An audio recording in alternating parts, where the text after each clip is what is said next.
बिस्मिल्लाहिर्रहमानिर्रहीम। खातिन हज़रात, मैं हूं अख्तर अब्बास और आप सबको मेरा सलाम पहुंचे। डेथ डे, इसके बारे में हमारा आम तौर पे जो मानना है वो सबको इल्म है कि वो कौन सा होता है। पर आज सुबह ये हुआ कि मेरी बेटी ने मुझे बताया कि बाबा कितने सारे लड़कों ने और लड़कियों ने अपने अपने स्टेटस पे लगाया, they are waiting for the death day and death day is very near. ये लफ्ज़ सुनने के बाद या ये जुमला सुनने के बाद आप सोचोगे कि क्या वाक़तन इनका डेथ डे करीब आ रहा है? तो ऐसा नहीं है।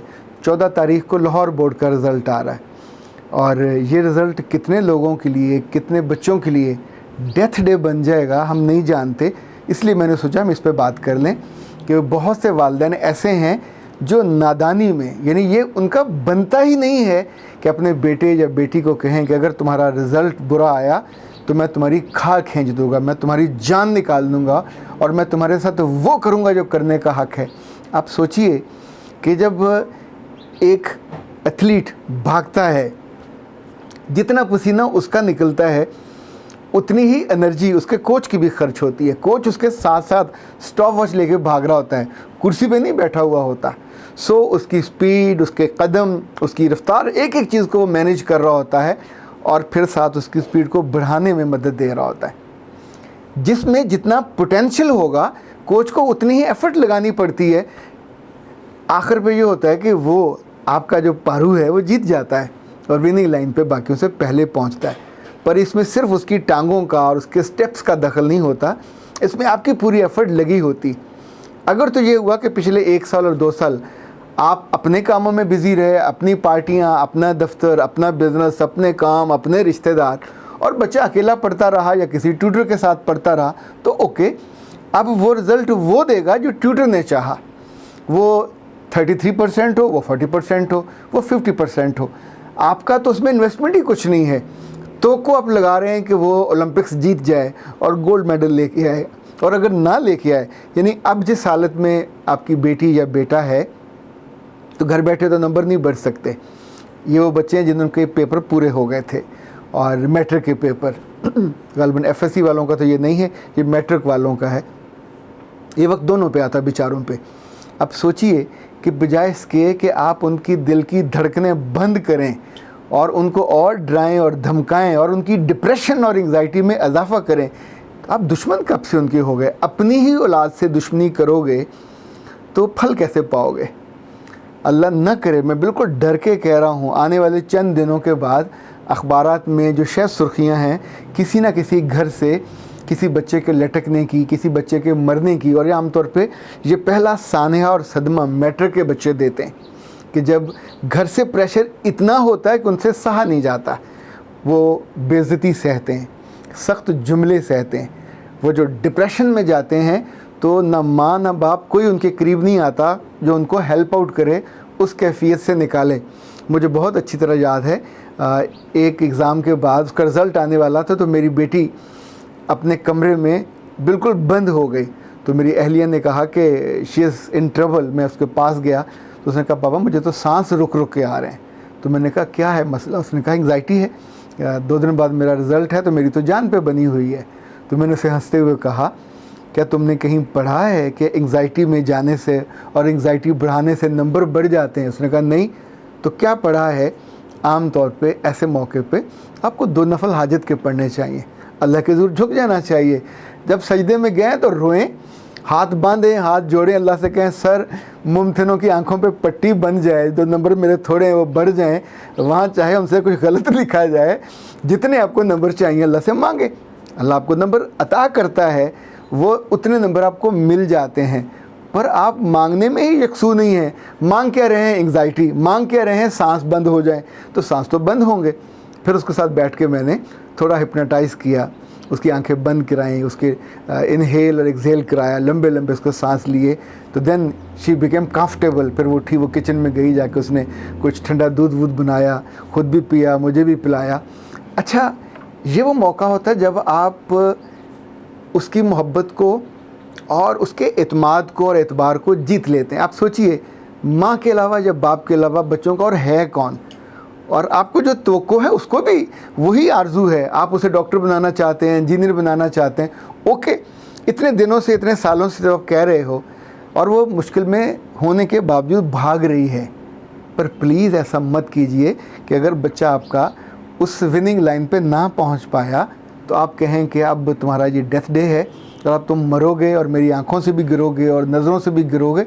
तो उसके बाद बच्चा खुद ही लटकेगा और अपनी गर्दन को लंबा कर लेगा। अब्बा का रिवाल्वर हाथ आ गया तो वो कर लेगा। बच्चियाँ आमतौर पे थोड़ी अहमक होती हैं, तो ये जो घर में चूहों की दवाई होती है वो ले लेंगी, कुछ और उल्टी सीधी चीज़, वो फिनाइल का डब्बा मुंह को लगा के, अब कड़वा, जहरीला, बदबूदार पर दिल डू। चूँकि बेइज्जती नहीं सही जाती, छोटा बच्चा हो या बड़ा बच्चा हो, छोटा किसी भी एज का हो या बड़ी एज का हो, जिस बात में आप बेइज्जती महसूस करते हो और डिसग्रेस होना महसूस करते हो, तो वहीं वो जो एक्सपेक्टेशन है वो आपके लिए थ्रेट बन जाती है।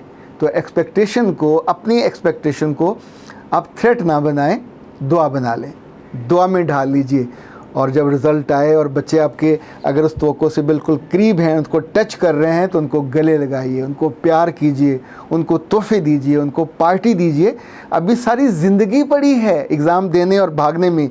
दे मस्ट फील कि जब उन्होंने एफ़र्ट की और करीब पहुँचे हैं, दाखिला हो या ना हो, दोनों सूरतों में याद रखिएगा बच्चा ज़िंदा है तो कल और कामयाबी पालेगा। एक एग्ज़ाम था, नहीं पास हुआ, नो प्रॉब्लम, कम नंबर आए कोई मसला नहीं है, नंबर आला तरीन नहीं आए तो भी कोई मसला नहीं है, उम्मीद बाकी है, ज़िंदगी बाकी है। लेकिन ये हमाकत जो बहुत सारे कम इल्म वालिदैन, कम इल्मी से मुराद डिग्री नहीं है, कम इल्मी से मुराद ज़िंदगी की बसीरत है, जो ज़िंदगी को नहीं समझ पाते, जो एज की एक्सपेक्टेशन को नहीं समझ पाते। पिछले दिनों मैं क्लिप देख रहा था, दो मोटे मोटे पहलवान, वो कुछ 6-6 ड्रम पड़े हुए थे जिसको वो देखे बिना यहाँ से पकड़ते थे, पकड़ के ऐसे उछालते थे, और एक कुछ 7 फुट ऊंची दीवार थी, वहाँ से वो पार जाके गिरते थे। उन्होंने बरसों उसकी मेहनत की होगी, अपना जिस्म बनाया होगा और उसके बाद ट्राई की होगी, तो इस काबिल हुए कि ये काम कर गुजरे। पर फिर भी होता ये था कि 4 या 5 के बाद छठे पे वो कहीं दरमियान में रह जाता था। ज़ाहिर आपकी पावर, वो एनर्जी थोड़ी कम हो जाती है, दिखने में वो पूरे जिन और देव होते हैं। लेकिन ये जो एक्सपेक्टेशन का मसला है, ये आखिरी मोमेंट तक आपके एनर्जी के यूटिलाइज़ करने और उसके रिज़ल्ट में कन्वर्ट होने पे डिपेंड करता है।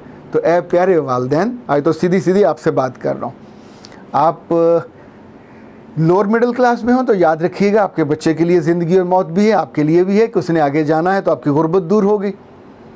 गुर्बत दूर करने का ये तरीका थोड़ी है कि उसके दिल को गरीब कर दें, उसे सीने से लगाइए, उसे हौसला दीजिए और बताइए कि रिज़ल्ट कम हुआ या ज़्यादा, अल्लाह ने दुनिया बहुत वसी रखी है, 3 करोड़ काम हैं जो बच्चों के और बड़ों के करने वाले हैं, कोई भी किया जा सकता है। टारगेट अपनी जगह पे, पर अगर ना पहुंच पाए तो मौत नहीं है, डेथ बेड नहीं है, डेथ एंड नहीं है, कहीं जाके हादसा करना नहीं है। जब ये ख़बर बनेगी आपकी, खुदा ना खास्ता, 100 दफ़ा खुदा ना खास्ता, तो दुख से आपका सीना फटेगा, आपका दिल फटेगा।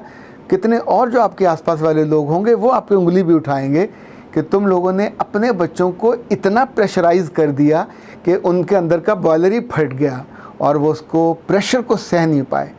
बच्चे बच्चे होते हैं, इनको बच्चे ही रहने दीजिए, इनके दोस्त बन जाइए, इनके राजदार बन जाइए, इनके राजदां बन जाइए, इनको कंसोल कीजिए। इन दिनों ख़ास तौर पे माओं को अपनी बेटियों को और बापों को अपने बेटों के साथ कुछ वक्त ज़रूर गुजारना चाहिए, ताकि उनके दिल में जो चलने वाली खुदबुद है उसको आप जान सको। अगर एक रास्ता बंद हो तो दूसरा ऑप्शन आपको अभी से सोच लेना चाहिए। किसी न किसी कंसल्टेंट से बात करें, किसी उस्ताद से बात करें कि आपके बच्चे के अंदर टैलेंट क्या है। अगर एक जगह वो नहीं जा पाएगा, उतना अच्छा रिज़ल्ट नहीं आ पाएगा, तो फिर उसे आपका बच्चा अगर बहुत ज़हीन है, तेज़ तरार है, डॉक्टर नहीं बन पाया तो नो प्रॉब्लम, इवन अगली दफ़ा उसे FSC में मत डालिए, आप उसे FA में ले जाइए, MA इंग्लिश कराइए, उसे CSS करवाइए। उसका जिस जगह टैलेंट है, यानी दुनिया भर में से 2 शोबे थोड़ी हैं, इतने शोबे हैं कि आपका बच्चा एग्जैक्ट जगह पे चला गया तो आप सोचिए, डॉक्टर तो कुल ग्रेड 17 की एक पोजीशन है, तो अगर बंदा CSS कर जाए और वो पूरे डॉक्टरों का, इंजीनियरों का, पूरे ज़िले का मालिक बन जाता है, जहाँ उस जैसे हज़ारों लोग होते हैं, सारे असातिज़ा, सारे इंजीनियर, सारे डिपार्टमेंट्स के हेड, 25-25 डिपार्टमेंट का तो वो सरबराह बनता है। पर ये डॉक्टर नहीं होता, ना ये एफएससी पास होता है, ना ये बीएससी और एमएससी होता है। इसको बोलना आता है, इसको चीज़ें समझना आता है, इसको फैसले करने आते हैं, अंदर से तगड़ा और मजबूत होता है। ऐसे बेटियां इस वक्त तो कितने ज़ुल्म में लगी हुई हैं। पिछले दिनों वो 5 बेटियों का जिक्र बार बार आता रहा कि हर एक ने सीएसएस किया, सभी इस वक्त कोई डायरेक्टर लगी हुई है, कोई डिप्टी कमिश्नर लगी है, कोई कुछ लगी हुई है।